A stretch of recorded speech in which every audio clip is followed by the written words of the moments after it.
कार्तिक महीने के बारे में एक बार स्वयं ब्रह्मा जी ने नारद जी से कहा कि कार्तिक का महीना भगवान विष्णु को बहुत प्रिय है। इस महीने में भगवान के निमित्त जो कुछ भी पुण्य कर्म किए जाते हैं तथा कथाएं सुनी जाती हैं, वह सदा के लिए स्थायी हो जाती हैं तथा इन कथाओं को सुनने से भगवान विष्णु तथा माता लक्ष्मी की कृपा प्राप्त होती है। आइए हम सब मिलकर उन कथाओं का श्रवण करते हैं। गोविंद गोविंद हरे मुरारी, गोविंद गोविंद मुकुंद कृष्ण, गोविंद गोविंद रथांग पाणे, गोविंद दामोदर माधवेति। इसके पश्चात भगवान गणेश को बारंबार नमस्कार करते हुए हम गणेश जी की कथा का श्रवण करते हैं। एक भाई बहन थे। बहन का नियम था कि भाई का मुख देखकर ही भोजन करती थी। रोज उठती, ससुराल में सारे कार्य करती और भाई का मुख देखने पास के ही गांव में नित्य जाया करती थी। जंगल के रास्ते में एक खेजड़ी के पेड़ के नीचे भगवान गणेश जी की मूर्ति, तुलसी माता तथा पथवारी और पीपल का वृक्ष था। वह नित्य जब ससुराल से मायके जाती तो रास्ते में भगवान गणेश जी की मूर्ति की सेवा करती। तुलसी माता पीपल और पथवारी को सींचती थी। वहीं सूरज भगवान को अर्घ देती और झोली फैलाकर गणेश जी को कहती, हे प्रभु मुझे अमर सुहाग और अमर पीहर वासा देना। ऐसा कहती और आगे चली जाती। नित्य उसके पैरों में कांटे चुभते। यह देखकर एक दिन भाभी ने पूछा, बाई जी आपके पैरों में यह क्या हुआ है? तो ननद बोली, रास्ते में झाड़ के कांटे चुभ जाते हैं। ऐसा कहकर बहन तो घर को आ गई और भाभी अपने पति को कहने लगी, बाई जी आपको बहुत प्रेम करती हैं, आपको उनके लिए जंगल की सफाई करनी चाहिए। नित्य उनके पैरों में कांटे चुभते हैं जिससे उनके पैरों में खून निकल आता है। यह सुनते ही भाई कुल्हाड़ी लेकर रास्ता साफ करने के लिए चल दिया। उसने खेजड़ी के पेड़ को काट डाला, वहां की मूर्तियों को भी छिन्न भिन्न कर दिया। अगले दिन जब तो देखती है कि जंगल बिल्कुल साफ है, लेकिन जैसे ही उसने खेजड़ी के वृक्ष को देखा उसका कलेजा मुंह को आ गया। उस वृक्ष को किसी ने काट दिया था। गणेश जी की मूर्ति भी औंधे मुंह पड़ी हुई थी। पथवारी माता बिखर गई थी। तुलसी माता भी छिन्न भिन्न और अस्त व्यस्त थी। यह देखकर बहन रोने लगी। उसने खेजड़ी के वृक्ष पर गौ माता का गोबर लगाया ताकि वह वृक्ष पुनः खड़ा हो सके। विनायक जी की मूर्ति को अपने स्थान पर रखा। पथवारी माता को भी यथा स्थान रखकर पुनः उन्हें जल से सींचा। तुलसी माता की भी सेवा की और उसी प्रकार सूर्य भगवान को अर्घ देकर झोली फैलाकर भगवान गणेश जी से मांगने लगी, हे प्रभु मुझे अमर सुहाग और अमर पीहर बासा देना। लेकिन क्योंकि भाई ने भगवान विनायक जी का अपराध किया था तो उधर भाई को सर्प ने डस लिया और उसकी मृत्यु हो गई।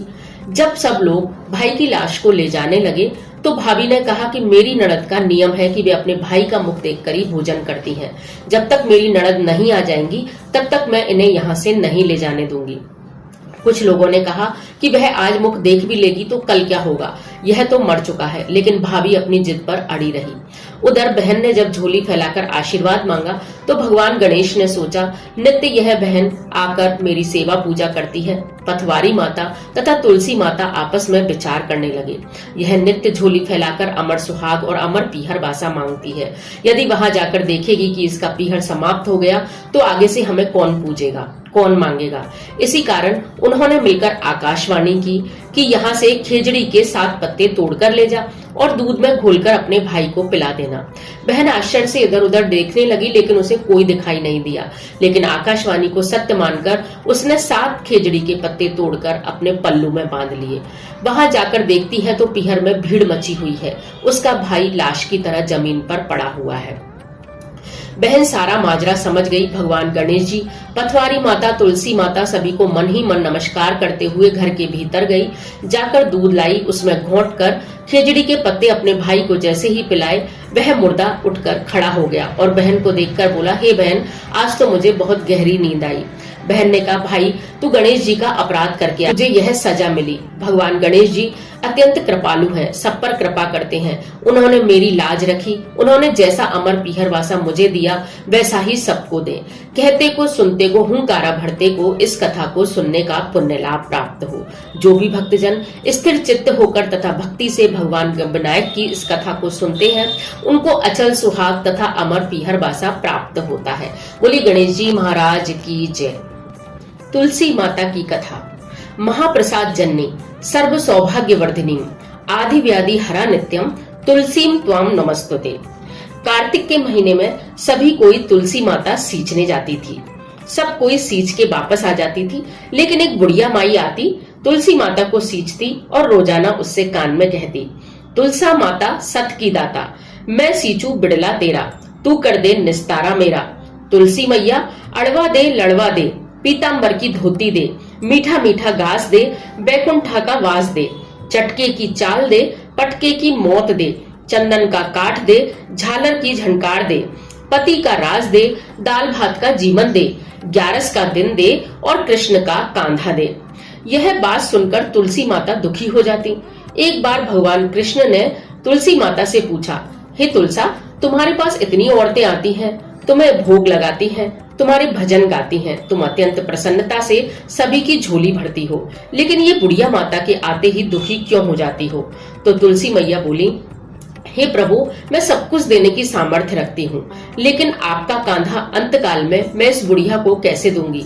यह इतनी पुण्यात्मा भी नहीं है, इसने कोई दान पुण्य भी नहीं किए, बस इस बात को कहकर यह तो चली जाती है और मेरा शरीर बोझ से दुखने लगता है। भगवान कृष्ण इस बात को सुनकर मुस्कुरा दिए। थोड़े दिन बाद ही बुढ़िया की मृत्यु हो गई, लेकिन जैसे ही उसके शव को लोग उठाने लगे तो वह उठे ना। वह इतनी भारी हो गई कि कोई भी उसे उठा नहीं पाया। तब लोग कहने लगे, यह अवश्य ही पाप घाट की माला फेरती होगी, पापनी होगी, इसी कारण इसका शरीर अत्यंत भारी हो गया है।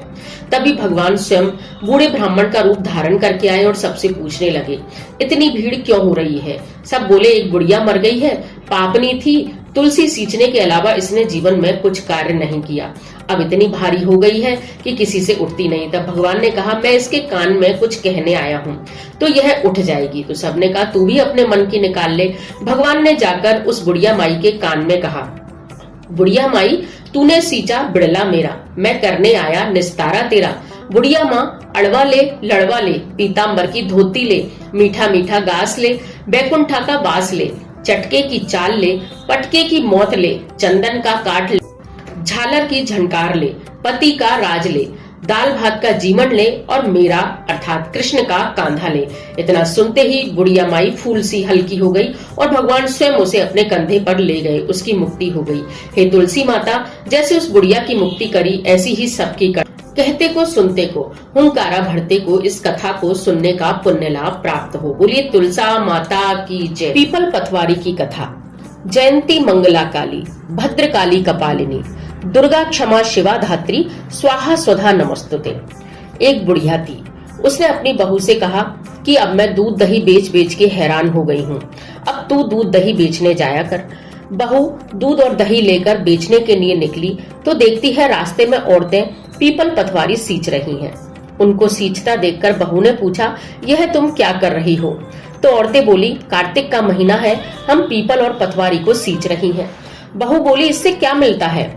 तो औरतों ने कहा, इससे अन्न धन होता है, 12 वर्ष का बिछड़ा पति मिल जाता है। बहू बोली, यदि ऐसी बात है तो तुम तो पानी से सींचती हो, मैं दूध और दही से सींचूंगी। अब गुजरी बहू रोजाना दूध और दही बेचने नहीं जाती, रोजाना दूध को पीपल में और दही को पथवारी में डाल देती। सास जब दूध और दही का दाम मांगती तो कह देती कि अच्छा व्यापारी मिल गया है, उसको दे देती हूँ, महीना पूरा हो जाने पर ही पैसा मिलेगा। कार्तिक का महीना पूरा हो गया। पूर्णिमा के दिन बहू पीपल पथवारी के पास जाकर बैठ गई। पथवारी माता ने पूछा, मेरे पास क्यों बैठी है? बहू बोली कि सास दूध दही का दाम मांगेगी तो क्या जवाब दूंगी, मैं तो नित्य दूध को पीपल में और दही को तुम्हारे ऊपर डाल जाती थी। पीपल पथवारी माता बोली, मेरे पास क्या रखा है? ये पान पतूरा है, पत्ते पड़े हैं, कंकड़ है, इनको बीन कर ले जा। बहू ने वही सामान ले जाकर कोठरी में रख दिया और डर के मारे चादर ओढ़कर सो गई। सास बोली, बहू महीना पूरा हो गया, पैसे ला। बहू बोली, कोठरी में रख दिया है। सास ने कोठरी को खोलकर देखा तो हीरा मोती जगमगा रहे थे। सासू बोली, बहू इतना धन कहाँ से लाई है? बहू ने आकर कहा तो सच्चे में ही धन भरा हुआ है। बहू ने सारी बात सच सच अपनी सास को बता दी। सास ने कहा कि अरे, पथवारी माता इतना कुछ देती है, इस बार कार्तिक में मैं भी पथवारी सींचूंगी। कार्तिक आया, सास दूध दही को तो बेच आती, लेकिन हांडी धोकर पीपल और पथवारी में चढ़ा देती। अंतिम दिन बहू से बोली, जाकर दाम मांग के लेके आ। तब बहू बोली, सासू जी, आपने ही पीपल पथवारी को सींचा है, आप ही दाम लेकर आइए। पथवारी माता ने कहा, मेरे पास क्या है, वही कंकड़ पत्थर पत्ते, उनको उठाकर ले जाओ। सास उनको उठाकर ले आई और लाकर कोठरी में रख दिए। बहू से कहा, जा धन को लेकर आ। कितना धन आज पथवारी माता ने हमें दिया है। बहू वहां जाकर देखती है तो कीड़े बिलबिला रहे थे तथा बदबू से पूरा घर भर गया था।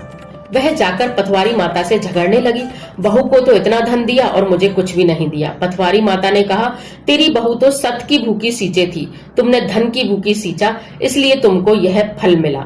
जिस प्रकार बहू को दिया वैसे ही सबको देना, सास को दिया इस प्रकार किसी को मत देना। बोलिए पथवारी माता की जय। कहते को सुनते को, हुंकारा भरते को इस कथा को सुनने का पुण्य लाभ प्राप्त हो। गंगा जमुना की कथा। एक गंगा थी, एक जमुना थी। दोनों बहनें एक साहूकार के खेत में जा रही थीं। जमुना ने 12 दाने गेहूं के खेत में से तोड़ लिए तो गंगा बोली, बहन यह तो चोरी हो गई, तुझे पाप लग गया। जमुना बोली कि अब यह पाप कैसे उतरेगा? तो गंगा ने कहा, 12 वर्ष तक साहूकार के घर में छुपकर नौकरी करने से उतरेगा। तब जमुना साहूकार के यहाँ गई और बोली, मुझे नौकर रख लो, 4 काम छोड़कर मैं तुम्हारे सारे काम कर दूंगी। एक तो झूठे बर्तन नहीं धोऊंगी, दूसरा झाड़ू नहीं लगाऊंगी, तीसरा सेज नहीं बिछाऊंगी और चौथा दिए को नहीं जलाऊंगी। साहूकार ने उसे नौकर रख लिया। 12 बरस बाद कुंभ का मेला आया।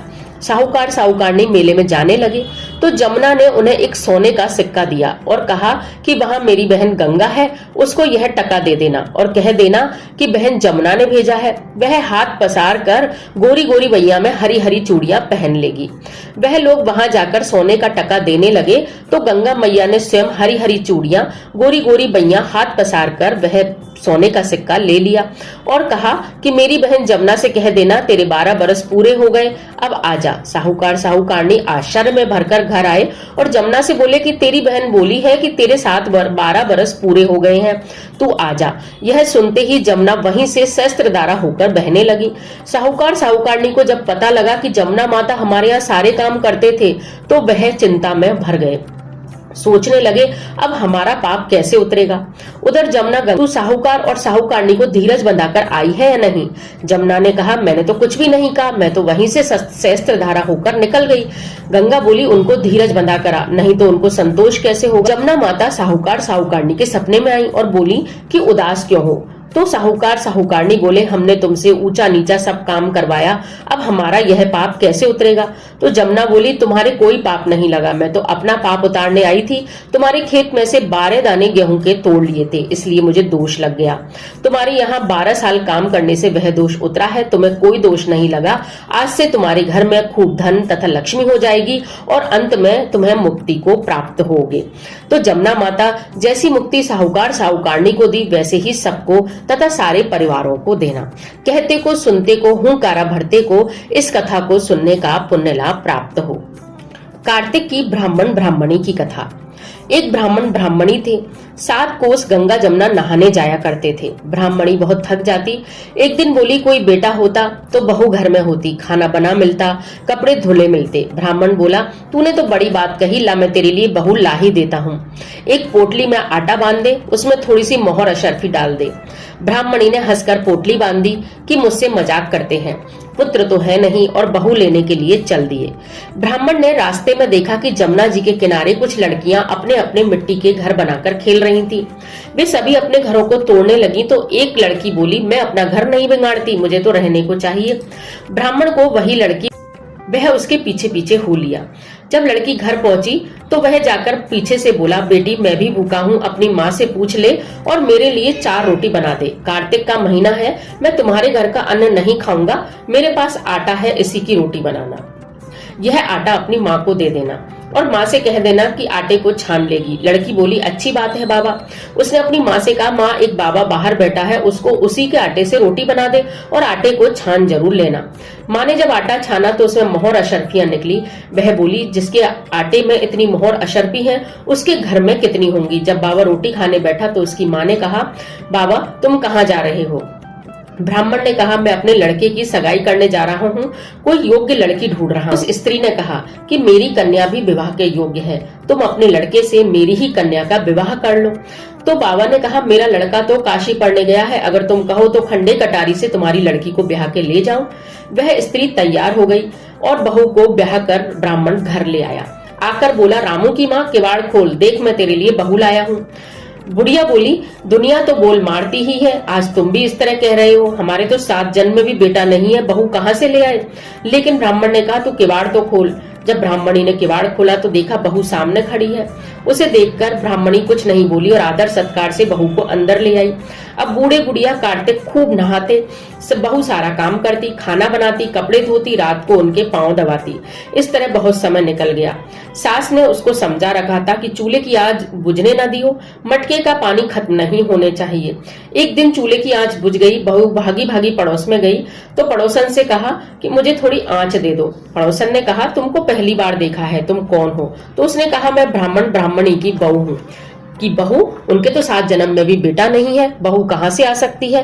कि नहीं, उनके बेटे हैं जो काशी पढ़ने गए हैं और मैं उनकी बहू बनकर आई हूँ। वे कार्तिक स्नान के लिए गंगा जमुना पर गए हैं, मुझे उनके लिए भोजन बनाना है। लेकिन पड़ोसन ने कह दिया उनके कोई बेटा नहीं है, तू अब ऐसा कर, उन्हें जली कटी रोटी दे, अलोनी दाल दे और खीर की करछी दाल में और दाल की करछी खीर में कर दे। अब बहू तो चिड़न की वजह से ऐसा ही करने लगी। सास ससुर आए तो आज तो बहू ने न आदर सत्कार किया, न ही उनके कपड़े लिए, खाना लगाया तो जला कुटा उनके लिए रख दिया। सास ने कहा बहू यह कैसी दाल बनाई है, बिल्कुल अलोनी है। तो वह भी बोली मुझे भी तो जीवन भर अलोनी रहना है, तुमने मेरे साथ धोखा किया है। यदि तुम सच्ची हो तो तुम्हारे घर में जो 7 कोठे बने हैं उनकी मुझे चाबी दे दो। ससुर बोला कि चाबी इसको दे दो, आज भी इसका कल भी इसका, हमारा क्या है, आज मर जाएंगे कल दूसरा दिन हो जाएगा। जब सास ससुर स्नान के लिए पुनः गए तो बहू ने कोठे खोलकर देखा। एक कोठे में अन्न, एक में धन, एक में बर्तन, किसी में कपड़े के अटूट भंडार भरे हैं। इस तरह 7वां कोठा खोलकर देखा तो उसमें गणेश जी, लक्ष्मी माता, पीपल पथवारी, कार्तिक के ठाकुर राई, दामोदर, तुलसी जी का बिरला और 36 करोड़ देवी देवता विराजमान है। गंगा जमुना बह रही है और तिलक छापे लगाए चौकी पर बैठकर एक लड़का माला जप रहा है। तो बहू बोली कि तुम कौन हो? कि उसने कहा मैं ही तुम्हारा पति हूँ। जब सास ससुर आए तो आकर ब्राह्मण ब्राह्मणी ने पूछा बेटा तू कौन है? तो उसने कहा माँ मैं तुम्हारा बेटा हूँ। यह सोचकर मन ही मन भगवान विष्णु और माता लक्ष्मी को धन्यवाद देकर ब्राह्मण ब्राह्मणी ने उसे अपने गले से लगा लिया, लेकिन कहा कि हमने तो भगवान विष्णु की कृपा इसको मान ली, लेकिन गांव वाले कैसे स्वीकारेंगे? तब पंडित जी के पास गए। पंडित जी ने कहा कि गंगा के इस पार तुम खड़े होगे, अगले पार तुम्हारा बेटा खड़ा होगा। हवा से इसकी आंचल गांठ जुड़ जाएगी, दूध की धार से इसकी दाढ़ी मूछ भीग जाएंगी तो समझना बेटा तुम्हारा ही है। इसी तरह ब्राह्मण ब्राह्मणी और उनके पुत्र की परीक्षा हुई। आंचल ब्राह्मणी के सीने से दूध की धार निकलकर बेटे के दाढ़ी मूछों को भिगो गई। सब लोग भगवान कार्तिक तथा भगवान विष्णु लक्ष्मी की जय जयकार कर उठे।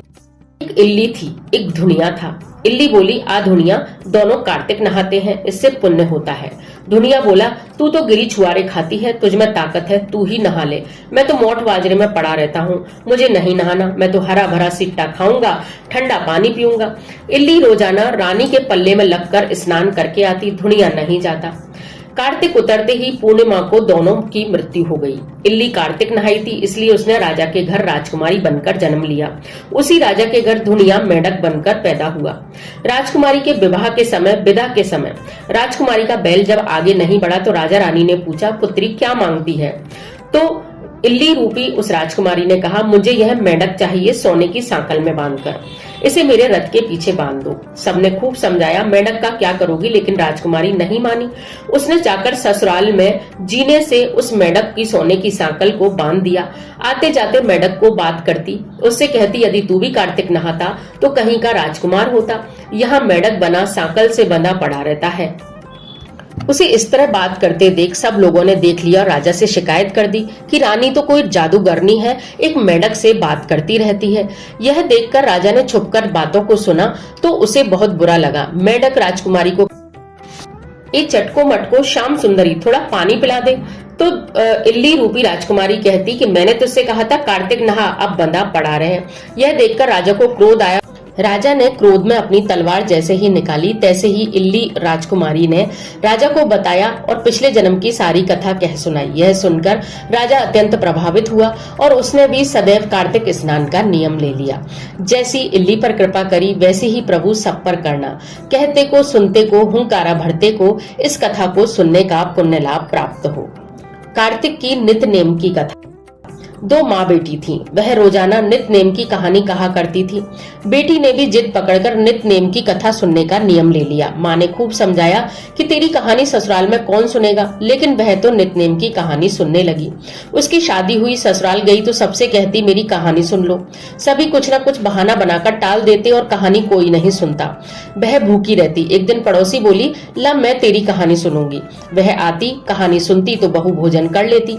एक दिन ननद ने अपनी माँ से कहा कि माँ, भाभी पड़ोसन के कहने पर खाना खा लेती है, हम कहते हैं तो नहीं खाती। माँ ने कहा उसको मना कर देना, आज के बाद पड़ोसन घर में नहीं आएगी। लड़की ने पड़ोसन से मना किया तो पड़ोसन ने अपने पति से कहा कि उसकी बेटी मना करती है। पति ने कहा यदि मना करती है तो मत जाना। अगले दिन उन्होंने मना कर दी तो पड़ोसन नहीं आई, बहू भूखी ही रही। ससुर सास से पूछता कि बहू कैसी आई है। सास ने कहा काम की तो अच्छी है मगर खाती नहीं। ससुर ने कहा बड़े घर की बेटी है, काम करने से थक जाती होगी, इससे काम मत कराया करो। लेकिन वह फिर भी नहीं खाती। यह देखकर धर्मराज का आसन डोल उठा कि इस नगरी में ऐसा कौन है जो भोजन नहीं करता तथा नित्य नेम की कहानी को मन ही मन सोचता रहता है, उसे बुलाओ। स्वर्ग से विमान आया तो सास बोली मैं चलूं, तो बहू ने कहा तुम्हें तो बहुत काम था, मेरी कहानी सुनने का समय नहीं था। जेठानी ने कहा कि मैं चलूं, कि तुम्हें तो भोजन बनाना है, घर का बहुत काम है, इसलिए रहने दो। ननद ने कहा मैं चलूं, तो उसने कहा तुम्हें तो गुड्डे गुड़िया खेलने से ही फुर्सत नहीं। पड़ोसन बोली मैं चलूं, तो बोली हाँ चलो, तुमने ही मेरी नित्य नेम की कहानी सुनी है। पड़ोसन अपने पति के पास गई तो उसने कहा तू बड़ी भाग्यवान है, जीते जी स्वर्ग को जा रही है, मरकर तो सभी जाते हैं। इसी प्रकार वे दोनों पास पड़ोसन बड़ी प्रसन्नता से भगवान के चरणों में गईं और वहां आनंद पूर्वक हैं। कहते को सुनते को, हुंकारा भरते को इस कथा को सुनने का पुण्य लाभ प्राप्त हो। चिड़ा चिड़ी की कथा। एक बुढ़िया कार्तिक का व्रत करती थी। भगवान स्वयं उसको खिचड़ी का कटोरा रख जाते। बुढ़िया व्रत खोल लेती। यह देखकर पड़ोसने जलती कि इसका कोई नहीं, फिर भी रोज घी खिचड़ी खाने को मिल जाती है। एक दिन बुढ़िया कार्तिक नहाने गंगा जी गई। भगवान आए और खिचड़ी का कटोरा मकान पर रख दिए। पड़ोसन ने खिचड़ी का बेला उठाकर मकान के पिछवाड़े में फेंक दिया। बुढ़िया आई तो खिचड़ी का बेला देखा, उसको कहीं नहीं मिला। भूखी रहने लगी और रोज ही रोती, कहाँ गई खिचड़ी, कहाँ गया बेला। उस खिचड़ी से पिछवाड़े में दो फूल उगकर आ गए। एक दिन राजा शिकार खेलने गए तो बुढ़िया के घर के बाहर से जा रहे थे, उनको वह फूल दिखाई दिए। राजा फूल तोड़ कर ले गए। रानी ने जैसे ही फूल सूंघे तो रानी को गर्व रह गया। राजा रानी के बहुत समय से कोई संतान नहीं थी। फूल सूंघने से रानी के दो लड़के पैदा हो गए। वह लड़के बड़े होने लगे पर बच्चे किसी से बोलते नहीं। एक दिन दोनों लड़के शिकार खेलने जाते तो रास्ते में बुढ़िया मिली।